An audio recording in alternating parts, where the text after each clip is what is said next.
Hello दोस्तों, नमस्कार। मैं डीके और आप सभी दोस्तों का डीके क्लासेस में स्वागत है। तो भाई लोग आ जाओ फटाफट। और आज हम लोग पढ़ने वाले हैं क्या? तो आज हम लोग पढ़ेंगे भाई साइंस का चैप्टर 5, लाइफ प्रोसेस। ठीक मेरे भाई, बायोलॉजी का ये चैप्टर 5 है और ये बहुत ही एग्जाम पॉइंट ऑफ व्यू से ये बहुत ही इंपॉर्टेंट है, मोस्ट इंपॉर्टेंट है। तो चलो इसको समझते हैं। और देखो मेरे भाई, इसमें हम ना एनसीईआरटी को एक्सप्लेन करने वाले हैं, ठीक है। लेकिन बस क्या है कि चीजें देखो, एक बार पूरा एक्सप्लेन कर दिया जाएगा तो कोई भी क्वेश्चन, कभी भी कोई भी क्वेश्चन प्रैक्टिस कर लेना हो जाएगा, ठीक है। तो एक बार शांति से आराम से पढ़ लो, बढ़िया से समझ लो जो चीजें समझाई जा रही है, ठीक है। वीडियो एकदम छोटे छोटे वीडियो बनाएंगे, सीरीज वाइज वीडियो रहेगा, तो उसी के हिसाब से देखते रहना अपना, ठीक है। हर चीज प्ले लिस्ट में मिल जाएगा, बोलो समझे। और वीडियो अगर अच्छा रहे तो मेरे भाई लाइक जरूर कर देना, वीडियो को लाइक तो कर ही देना, ठीक है। और नए हो तो चैनल को सब्सक्राइब कर देना, ठीक मेरे भाई। चलो, और कमेंट में जरूर बताना, कमेंट हमेशा पॉजिटिव करना, नेगेटिव कमेंट बिल्कुल मत करना, समझ गए। चलो आगे बढ़ते हैं। देखो, हाउ डू टेल, थोड़े से रुक जाओ, हाँ चलो स्टार्ट कर देते हैं। तो इसमें क्या कह रहा है? कह रहा है कि देखो, सबसे पहले हमसे पूछा जा रहा है भाई, देखो यही अपना हेडिंग ही है पहला, कि how do we tell the difference between what is alive and what is alive, what is not alive, ठीक मेरे भाई। तो ध्यान से समझना। इसके लिए देखो, जब भाई मान लो कोई भी पूछे क्वेश्चन कि ऐसी क्या, भाई देखो लिविंग और नॉन लिविंग में डिफरेंस बता दो।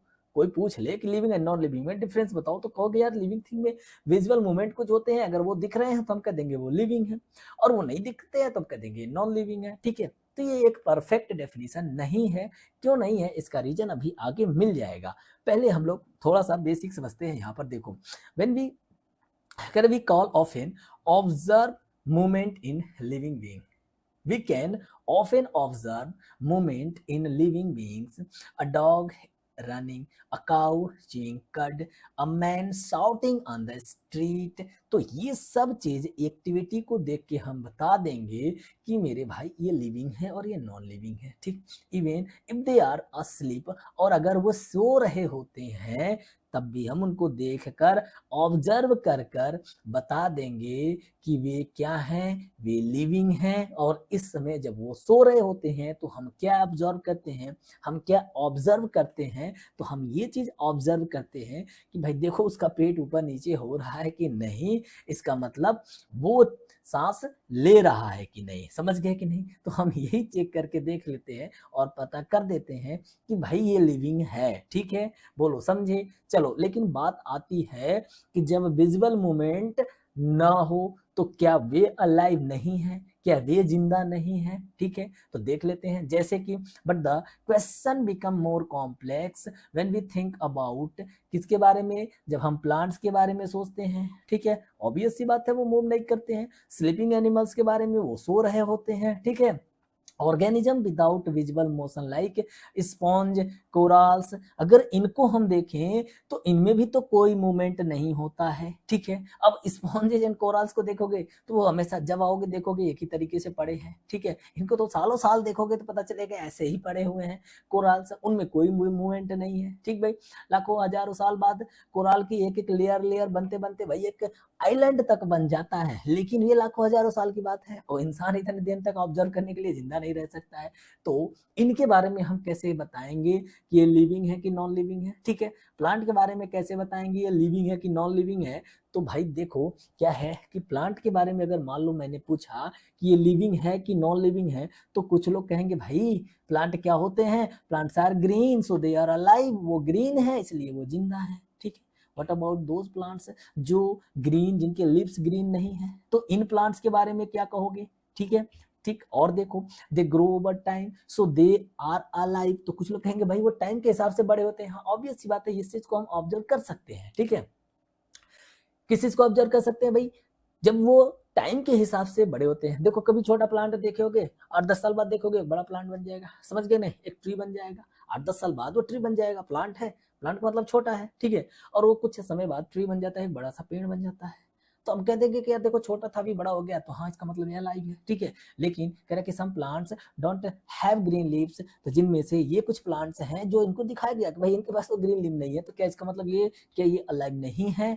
बिल्कुल अलाइव है भाई। प्लांट्स में grow slowly which is not visible immediately, plant जो होते हैं उनमें ग्रोथ बहुत ही स्लो होती है, तो हम उसको इजिली हम उसको देख नहीं सकते हैं। सो विजिबल ग्रोथ और movement is not a complete indicator of life. तो ये लाइफ को यानी जिंदा है कि नहीं है, ये एक परफेक्ट और कंप्लीट इंडिकेटर नहीं हो सकता। ठीक है मेरे भाई, समझे, आराम से समझते रहो। पूरा एनसीईआरटी को एक्सप्लेन करके हम इसी तरीके से समझा देंगे, ठीक है। और वीडियो छोटे छोटे रहेंगे ताकि देखने में भी दिक्कत नहीं हो। 10-5 मिनट का वीडियो रहेगा, जब मन करे देख लेना आराम से, ठीक है, बोरिंग भी नहीं लगेगा। वट एक्चुअली डिफाइन, तो क्वेश्चन ये अराइज होता है कि भाई एक्चुअली में ऐसी क्या चीज है जो लाइफ को डिफाइन करता है। तो देख लेते हैं। The real definition involves invisible molecular movement like molecules moving inside cells. जैसे हमारे बॉडी में देखो, जब हमारे बॉडी में क्या होता है, अभी देखो मिलियंस ऑफ सेल है, क्योंकि बॉडी जो होता है सेल से मिलकर बनता है, टिश्यू से मिलकर बनता है, ऑर्गन से मिलकर बनता है ऑर्गन सिस्टम, और ऑर्गन सिस्टम से मिलकर बनता है एक बॉडी। समझ गए, एक कंप्लीट बॉडी बनता है। तो कहने का मतलब हुआ कि हमारे देखो, हम खाना कहीं और खाते हैं, जैसे देखो हम खाना क्या करते हैं भाई, बक्कल कैविटी यानी मुंह से अंदर उसको ले जाते हैं, स्टमक में पहुंचता है, स्टमक के बाद इंस्टेंटाइन में पहुंचता है, इंस्टेंटाइन से मिनरल्स, फैट, कार्बोहाइड्रेट्स को ब्लड कैपिलरी द्वारा एब्जॉर्ब कर लिया जाता है। और उस ब्लड कैपिलरी किसके द्वारा, स्मॉल इंस्टेंटाइन में क्या होते हैं, विली विली होते हैं, और वो विली विली उनको एब्जॉर्ब कर लेते हैं। ठीक है, तो जब उनको एब्जॉर्ब करके ब्लड में मिलाते हैं तो ब्लड के थ्रू वो सेल के पास पहुंचता है, और सेल में वो डिफ्यूज होके सेल के अंदर चला जाता है। जैसे कि कार्बोहाइड्रेट है तो माइटोकॉन्ड्रिया के पास चला जाएगा, फिर बाद में ऑक्सीजन पहुंचेगा, ऑक्सीजन उस कार्बोहाइड्रेट को तोड़ के, ये सारा एक प्रोसेस है, और इसके बारे में हम लोग एकदम डिटेल में और एकदम अच्छे से बात करेंगे। ठीक मेरे भाई, बस इतना समझो, ठीक है। तो वही कह रहा है कि chemical reactions happening in the body, और हमारे बॉडी में बहुत सारे केमिकल रिएक्शंस हो रहे होते हैं, जिनको हम क्या बोलते हैं, मेटाबॉलिक प्रोसेस भी बोलते हैं, ध्यान देना। अच्छा, दीज माइक्रोस्कोपिक मूवमेंट, और ये जो मूवमेंट होते हैं ये माइक्रोस्कोपिक होते हैं, हम इनको इजिली देख नहीं सकते हैं, समझ गए, या इजिली हम इसको ऑब्जर्व नहीं कर सकते हैं। तो ये चीज डिफाइन करता है कि लिविंग थिंग्स है कि नहीं है, और इनमें क्या होता है भाई, रिपेयर ऑफ डैमेज। कहने का मतलब मान लो कभी शरीर में कट पीट जाए तो इसे डैमेज को रिपेयर करते हैं, तो भाई इन्हीं सब चीजों से तो रिपेयर होता है। जैसे जो हम खाना खाते हैं उससे एनर्जी, ये सारा प्रोसेस कंप्लीट इंटरनल प्रोसेस होता है, जिसके थ्रू क्या होते हैं, कुछ समय बाद चोट अपने आप सही हो जाता है, समझे। अब मेंटेन देयर स्ट्रक्चर की बात करें, मेंटेन देयर स्ट्रक्चर, तो मेरे भाई एक बात बताओ, स्ट्रक्चर मेंटेन करना, यानी मान लो इंसान का बेबी है, इंसान का लड़का है, तो वो इंसान ही बड़ा होकर क्या बनेगा, इंसान ही बनेगा। ऐसा नहीं है इंसान का लड़का बड़ा होकर बंदर बन जाए, और ऐसा नहीं है कि डंकी का लड़का बड़ा होकर मंकी बन जाए, या मंकी का लड़का बड़ा होकर डंकी बन जाए, ऐसा तो होता नहीं है। कहने का मतलब जो उसका स्ट्रक्चर है उसको भी वो मेंटेन करके रखते हैं। समझ गया कि नहीं, बोलो मेरे भाई, समझे, आगे बढ़ जाते हैं, ठीक है। व्हाट आर लाइफ प्रोसेस, यहां से हम लोग देखेंगे नेक्स्ट वीडियो में, ठीक है। यहाँ से हम लोग देखेंगे नेक्स्ट वीडियो में। ऐसे ही हम लोग छोटे छोटे वीडियो के बारे में, छोटे छोटे वीडियो से हम इस हर एक टॉपिक को, एक टॉपिक को हम लोग यहाँ पर कवर करने वाले हैं, ठीक है। और वीडियो आपको अपलोडेड फॉर्म में मिल जाएगा। और डेली अगर लाइव क्लास पढ़ना है तो 9:30 बजे यानी 9:30 PM पर आ जाना। 9:30 PM पर डेली लाइव क्लास चलेगा मैथ का, ठीक है। और ये छोटे छोटे वीडियो आपको ऐसे ही मिलते रहेंगे, ताकि कभी भी आपको रिविजन करना हो तो आराम से जाओ, रिविजन कर लेना। प्ले लिस्ट में हर एक चीज अवेलेबल रहेगा, बोलो समझे। तो चलो मिलते हैं नेक्स्ट वीडियो में। और अगर वीडियो भाई अच्छा लगे तो लाइक कर देना, ठीक है। सपोर्ट करो, चैनल को सब्सक्राइब करो, लाइक करो, ये सब काम करते रहो। दोस्तों यारों को शेयर करते रहो, ताकि अपना भी एक कम्युनिटी बड़ा हो, बड़ी फैमिली हो, ठीक है। चलो मिलते हैं नेक्स्ट वीडियो में, तब तक के लिए धन्यवाद।